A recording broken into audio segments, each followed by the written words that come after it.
Bienvenue dans le débat de France 24. Près d'un Français sur 10 y réside. Ça représente 5,5 millions de personnes, des habitants qui ont 2,5 fois plus de risques d'être au chômage qu'ailleurs sur le territoire. Les zones sensibles, comme on les appelle, sont au cœur des dernières propositions d'Emmanuel Macron, le président de la République qui vient d'effectuer une visite de 2 jours, avant tout symbolique, à Clichy-sous-Bois, près de Paris, et dans le Nord, à Roubaix et Tourcoing. L'occasion de lancer en avant-première ces fameux emplois francs censés favoriser l'emploi ciblé en offrant des primes aux entreprises qui embauchent. Ils seront expérimentés dès le 1er janvier prochain dans certains quartiers populaires. On en parle avec vous, Mickaël Nogal. Bonjour. Bonjour. Vous êtes député La République En Marche de Haute-Garonne, le parti d'Emmanuel Macron et vice-président de la Commission des affaires économiques. Face à vous, Stéphane Peu, député gauche démocrate et républicaine, c'est le Parti communiste français de Seine-Saint-Denis. Merci d'être avec nous et je rappelle que vous êtes également membre de la Commission des lois. Alors, les emplois francs, Mickaël Nogal, ça résume un peu la philosophie d'Emmanuel Macron en matière de banlieue. C'est son approche à lui de la question de ce qu'on appelle pudiquement la politique de la ville. Non, aujourd'hui, le président de la République a fait un grand discours sur la politique de la ville qui englobe à la fois les questions de sécurité, d'emploi, d'insertion. Les emplois francs sont une des propositions que nous allons mettre en œuvre à partir de l'année 2018. Mais il y a plusieurs sujets sur lesquels le président de la République a pris des engagements. Si je vous interroge sur la question des emplois francs, c'est qu'il rassemble un certain nombre de caractéristiques quand même de la manière dont, en tout cas, le pouvoir en France, depuis 6 mois, aborde ce type de questions, notamment à travers l'emploi. C'est l'alpha et l'oméga pour vous de la politique de la ville. C'est avant tout, c'est le problème essentiel à régler. Ah oui, écoutez, aujourd'hui, moi, je suis élu à Toulouse avec des quartiers, les quartiers du Mirail, les quartiers politiques de la ville, où on a plus de 30% de chômage dans ces quartiers. Donc, en effet, quand je suis sur le terrain, la première chose qu'on me demande, c'est pas des aides, c'est du travail. Et les jeunes attendent aujourd'hui du travail. Et donc, cette disposition des emplois francs qui sera expérimentée dès l'année 2018 permettra, je suis sûr, de donner cet emploi que les jeunes attendent.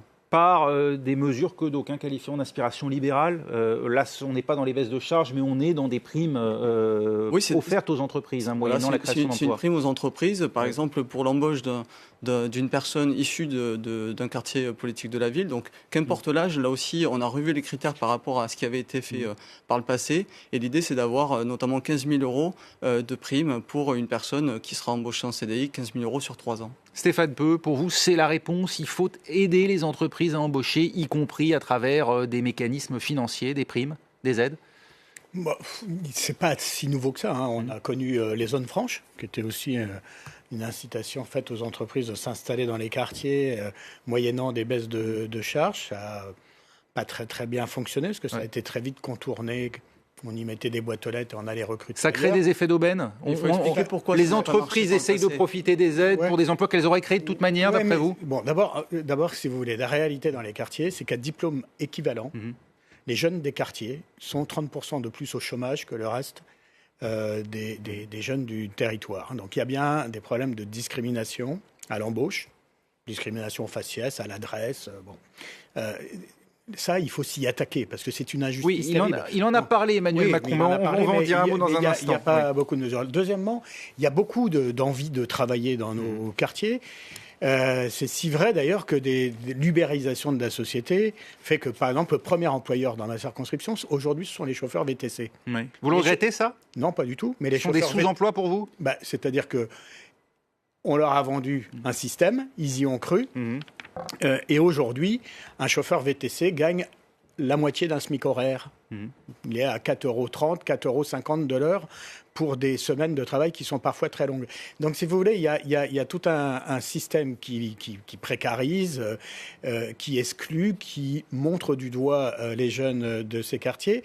La réforme qui vient d'être prise sur l'admission à l'université fait légitimement s'inquiéter les lycéens de ma circonscription en se disant, mais si on voit nos aînés comment ils sont victimes de la discrimination à l'embauche. Si les universités ont le choix de choisir leurs étudiants, est-ce qu'on ne va pas reproduire la même discrimination à l'encontre mais justement, réserver ces emplois francs à ces quartiers difficiles, est-ce que ce n'est pas une manière de faire de la discrimination positive, non plus sur des bases ethniques comme on en a parlé un temps, mais vraiment sur des bases géographiques? Non, mais bon, les emplois francs, j'ai envie de dire pourquoi pas. Moi, je suis preneur de tout ce qui peut permettre de s'attaquer au problème. Mais d'abord, c'est pas des cadeaux faits aux entreprises comme on l'entend souvent dans la bouche des partis de gauche. Il faut que ça marche. marche. Mais Emmanuel Macron l'annonce pour 2020.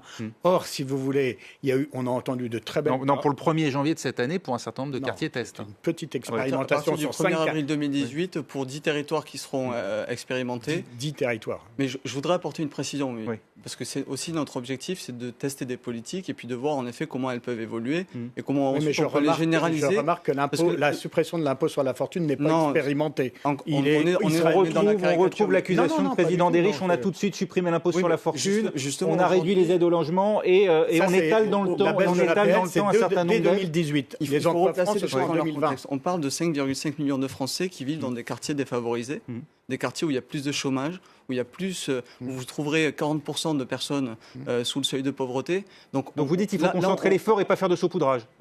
Ce que je dis, c'est qu'il faut trouver des mesures qui soient efficaces et qui redonnent à ces quartiers. Avec M. Peu, on fait le même constat, c'est-à-dire le constat d'un chômage qui est plus fort dans ces quartiers qu'il ne l'est. Oui, sauf que M. Peu lui dit les emplois Uber, ça précarise. Et c'est pas ces emplois-là qu'il faut créer. Mais là, les emplois francs sont dirigés notamment pour des embauches en CDI, en CDD, donc c'est des emplois pérennes. On veut accompagner les personnes des quartiers, donc quel que soit leur âge. Et là aussi, c'est un critère différenciant par rapport à ce qui avait été proposé par le passé, c'est-à-dire qu'il n'y a plus de discrimination en fonction de l'âge, et en effet on favorise, et c'est le souhait du gouvernement et c'est le souhait de la majorité aujourd'hui, de favoriser des personnes qui aujourd'hui ont plus de difficultés à trouver un emploi et sont discriminées quand elles sont en recherche d'emploi. La politique de la ville, c'est essentiellement les incitations à l'embauche et la réussite économique, comme le dit Emmanuel Macron. Il y a autre chose derrière. Non, il y a beaucoup d'autres choses. Parce qu'il y a de logique. On a déversé beaucoup d'argent depuis 30 ans dans ce qu'on appelle les quartiers ou les banlieues. Jean-Louis Borloo lui-même avait mis le paquet d'une certaine manière en termes de moyens financiers. Et aujourd'hui, Emmanuel Macron, d'une certaine manière, dit on ne procédera pas de la même manière. Oui, alors beaucoup d'argent. Attention, il y a quand même... Bon, là, actuellement, le programme de la rénovation urbaine, c'est 5 milliards. Je rappelle qu'au début de la loi de finances, on a voté 10 milliards de cadeaux aux plus riches de ce pays. Donc on est très en dessous. Beaucoup d'argent, tout ça doit être relativisé. Au regard des enjeux, je ne pense pas que ce soit autant d'argent que ça. Mais après, le problème, c'est, si vous voulez, ce qui me pose problème dans les annonces d'Emmanuel Macron qu'il a faites aujourd'hui à Tourcoing, c'est un peu un problème de la méthode. Moi, je retiens d'un nouveau gouvernement qui a érigé en méthode le pragmatisme. Pourquoi pas ? Moi, j'ai été élu local, j'aime bien le pragmatisme. Mais comment peut-on avoir des mots qui sonnent agréablement sur la politique de la ville prononcée par Emmanuel Macron aujourd'hui et avoir dans les actes pris par ce gouvernement depuis qu'il existe, toute une série de mesures qui vont à l'inverse. Alors on va voir justement l'un des principaux reproches, l'une des principales récriminations qui sont faites à Emmanuel Macron, et notamment par la maire de Lille, Martine Aubry, qu'il a vu aujourd'hui, c'est notamment la fin des emplois aidés. Écoutez ce que dit à ce sujet Emmanuel. Écoutez ce que dit... Oui, alors on va voir pourquoi, mais écoutez ce que dit Emmanuel Macron à ce sujet aujourd'hui. Un contrat aidé, ça n'est pas la bonne solution quand il n'y a pas une formation à la clé qui permet de trouver un emploi. Qui veut un contrat aidé ? Que ceux qui les défendent les prennent. Ils n'en voudraient pas pour eux-mêmes. Ils ne veulent pas un contrat d'1 an où on tremble à la fin de chaque année pour savoir si on nous le redonnera, où il n'y a pas de qualification à la fin du contrat aidé, enfin, et que tous ceux qui, la main sur le cœur, se font les grands défenseurs des quartiers les plus en difficulté, viennent m'expliquer que les contrats aidés, c'est la solution dont on a toujours rêvé. Mais qu'ils les prennent, les contrats aidés, ils n'en voudraient pas pour eux-mêmes. Mickaël Nogual, à travers, et on va parler du franc-parler d'Emmanuel Macron, mais à travers ce que dit là le président de la République, l'idée c'est de supprimer des dispositifs inutiles, si l'on en croit le chef de l'État, pour utiliser cet argent à meilleur escient et notamment à des primes à destination des entreprises qui embauchent, c'est ça ? Non, alors justement, ça c'est une idée fausse qui circule. On ne supprime pas les emplois aidés. Il y aura 200 000 emplois aidés en 2018, et le but de ces emplois aidés, c'est de les concentrer justement dans les quartiers politiques de la ville, dans la grande ruralité, dans les outre-mer, là où on identifie les besoins à la fois pour les entreprises et les associations qui soient le plus important. Pardonnez-moi un mot, la grande ruralité, ça veut dire que c'est un peu l'oublié jusqu'à présent de la politique de la ville. On a beaucoup ciblé sur les banlieues et pas assez sur le périurbain, comme on dit, voire le rural. On mène une politique de cohésion des territoires. Et dans la cohésion des territoires, vous avez des territoires variés, des territoires métropolitains, des territoires ruraux, l'outre-mer, qu'on n'oublie pas. Aucun territoire n'est oublié. Et en plus des dispositifs en termes d'emploi, comme les emplois francs qui vont être lancés dès 2018, vous m'interrogez tout à l'heure sur Est-ce que cette politique de la ville se cantonne à l'emploi? Non. On prévoit notamment dans les zones d'éducation prioritaire, les REP et les REP+, le dédoublement des classes de CP. Ça a commencé dès cette année. Moi, j'ai pu le voir. J'ai fait la rentrée dans une dizaine d'écoles à Toulouse qui font partie du réseau d'éducation prioritaire renforcé. Et j'ai vu des classes avec 12 élèves dans les CP parce qu'on veut donner la possibilité aux enfants de mieux apprendre et aux acteurs pédagogiques, justement, d'aider ces enfants qui sont les plus en difficulté. Oui, puis je pense aussi à la sécurité du quotidien. La sécurité du quotidien, moi, quand je vais sur le terrain, c'est quelque chose qu'on me demande. Les citoyens ont besoin de se sentir en sécurité. Oui, et on mettra en place aussi, en priorité dans ces quartiers-là, à partir de 2018, la police de sécurité du quotidien. Et puis les créations de postes aussi d'Emmanuel Macron. Les 10 000 créations de postes de police et gendarmerie affectées en priorité donc, à ces quartiers. Avec une hausse du budget du ministère de l'Intérieur. Et puis la hausse aussi de l'allocation pour garde d'enfants pour les familles monoparentales. Voilà. Stéphane Peu, tout ça, ça fait une politique de la ville? Non, puis si vous voulez, pour revenir sur la politique de la ville, ce que demandent en priorité les habitants de ces quartiers... Pourquoi vous dites non? Non, parce que je pense justement que ce que demandent les habitants de ces quartiers, c'est surtout de l'égalité. Et malheureusement, je conduis actuellement à l'Assemblée nationale... De l'égalité ou de la justice sociale? Non, de l'égalité. L'égalité, c'est-à-dire les mêmes moyens pour tous. Et personne ne peut dire que dans un département comme la Seine-Saint-Denis, l'éducation nationale, les transports, la politique du logement... Vous reconnaissez quand même que le dispositif du dédoublement... Vous voulez dire, pardonnez-moi Stéphane Peu, que je fais juste une remarque... L'État alloue moins de moyens... Tellement pour le gouvernement actuel. L'État alloue moins de moyens aux départements, aux communes pauvres de Seine-Saint-Denis qu'aux communes riches des Hauts-de-Seine, par exemple. Bien sûr, dans les auditions que je conduis pour une mission d'évaluation des politiques régaliennes de l'État en Seine-Saint-Denis, des responsables de l'éducation nationale avouaient eux-mêmes, du ministère, avouaient eux-mêmes que l'établissement... Les crédits ne sont pas les mêmes. Non, l'établissement le moins bien doté de Paris sera toujours mieux doté que le mieux doté de Seine-Saint-Denis. Voilà. Qu'une ville comme Saint-Denis, c'est ma ville. Il y a 112 000 habitants. Il y a 6 bureaux de poste. Je traverse la région parisienne, je vais à Versailles. Il y a 80 000 habitants, il y a 11 bureaux de poste. Et je peux énumérer toutes les politiques publiques comme celle-là dans le domaine de la police. À proportion de population équivalente, il devrait y avoir 500 policiers à Saint-Denis par rapport au 18e arrondissement. Ce dont vous vous plaignez, Stéphane Peu, est-ce que ce n'est pas encore pire dans les communes rurales, ce que Christophe Guilluy appelle la France périphérique? Mais moi, je pense que, de toute façon, il y a ce qu'on appelle des territoires oubliés de la République. Ils ne se limitent pas Christophe Guilluy, pardon. Il ne se limite pas à la banlieue. Il y a un certain nombre de zones rurales, il y a un certain nombre de zones périurbaines, il y a un certain nombre de banlieues populaires. Même la banlieue, en soi, il y a des banlieues très riches, il y a aussi des banlieues très pauvres. Donc, je pense que la fracture sociale, elle traverse l'ensemble des territoires. Ce que disent certains de ces chercheurs, c'est qu'on a mis beaucoup d'argent dans les banlieues et très peu sur les territoires moins peuplés de la République. Mais c'est inexact. Moi, je demande à ce que l'on compare. Il y a la nation ne met pas autant de moyens pour ses politiques publiques de droit commun dans les territoires oubliés de la République que dans les autres. Et donc, c'est ce qu'on fait aujourd'hui avec des dispositifs qui soient concrets. C'est-à-dire qu'aujourd'hui, les Français attendent des résultats. Vous avez raison de pointer les inégalités entre les territoires. Elles existent aujourd'hui, on le reconnaît. Maintenant, c'est qu'est-ce qu'on a fait avant? C'est-à-dire, moi je pense que vous héritez d'une situation, voilà. D'une part, on hérite d'une situation, mais sur certains aspects qui a porté ses fruits, la rénovation urbaine. Moi, je vois dans mes quartiers la rénovation urbaine. Il y a eu de l'argent qui a été investi dans ces quartiers. Ça a porté ses fruits. Ça permet de moderniser, ça permet de rénover les logements. Tout ça, c'est important. Maintenant, il faut sur des sujets avec un constat qu'on partage du chômage de masse, il faut proposer des choses qui soient pragmatique. Encore une fois, moi, j'adhère à ça. Oui, mais vous n'avez pas la même logique sur ce qui permet de créer de l'emploi. Et monsieur Peu fait le même constat, mais n'apporte pas de proposition. Nous, aujourd'hui, on est dans le concret. Lui, il appelle l'État à être davantage présent.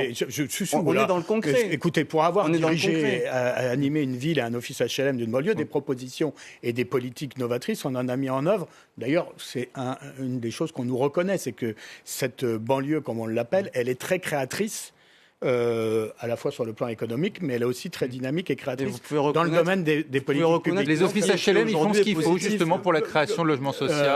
Pas tous, mais il y en a un certain nombre. C'est un des reproches du gouvernement. Oui, mais si vous voulez, c'est là où ça ne va pas. C'est-à-dire que le gouvernement appelle tous les acteurs à se mobiliser. Est-ce que c'est pas l'affaire de tous les acteurs sur le terrain? Comment voulez-vous mobiliser les acteurs HLM quand le premier signal que vous leur donnez, c'est de leur piquer 1,7 milliard d'euros qui vont rendre leur trésorerie exsangue et qui vont priver les organisations organismes HLM d'être mieux à même de remplir leur mission, qui est pourtant si précieuse dans les quartiers. Parce que Emmanuel Macron, hier, il était à Clichy-sous-Bois. Oui. Le problème de Clichy-sous-Bois, pour ceux qui connaissent bien la situation de Clichy ou de Grigny, par exemple, ce n'est pas les HLM. Les grands problèmes de Clichy et de Grigny, ce ne sont pas les logements sociaux, ce sont les grandes copropriétés dégradées sur lesquelles, justement, parce qu'il y a autant de propriétaires qu'il y a de logements, autant de marchands de sommeil quasiment qu'il y a de propriétaires, l'État, les pouvoirs publics, les villes, les départements et l'État n'ont plus la main sur ces quartiers et n'y arrivent plus. Et vous déplorez le départ des populations, des classes moyennes intermédiaires, comme oui, mais dit. la mixité sociale, ça ne se décrète pas. Oui. C'est-à-dire, comme le disait à juste titre le maire de Clichy, ce n'est pas... forcément, en ajoutant de manière artificielle ou de manière théorique des populations nouvelles, c'est surtout en faisant en sorte que les populations qui peuvent partir de ces quartiers y restent et contribuent à la promotion et à l'élévation sociale de ces quartiers. Michael Nogal, comment faire justement pour maintenir la mixité sociale ? Et sur le logement, comme sur l'éducation, comme sur d'autres sujets, moi je ne me satisfais pas de la situation actuelle. Je ne me satisfais pas qu'un enfant... C'est pas en améliorant l'habitat urbain, justement ? Je ne me satisfais pas qu'un enfant dans un quartier politique de la ville ait moins de chances de réussir à l'école qu'un enfant qui habite dans le centre. Non mais ça personne, dans le mais centre concrètement comment on fait ? Non mais c'est important de le redire. Et quand on agit, on parle de la politique du logement. Aujourd'hui, vous avez, ce n'est pas qu'une question de budget. Vous avez 18 milliards d'euros qui sont consacrés aux aides au logement. Oui. Et on a parallèlement 4 millions de mal logés en France. Est-ce qu'on se satisfait de cette situation ? Non. Donc on propose, là aussi, on est dans la proposition.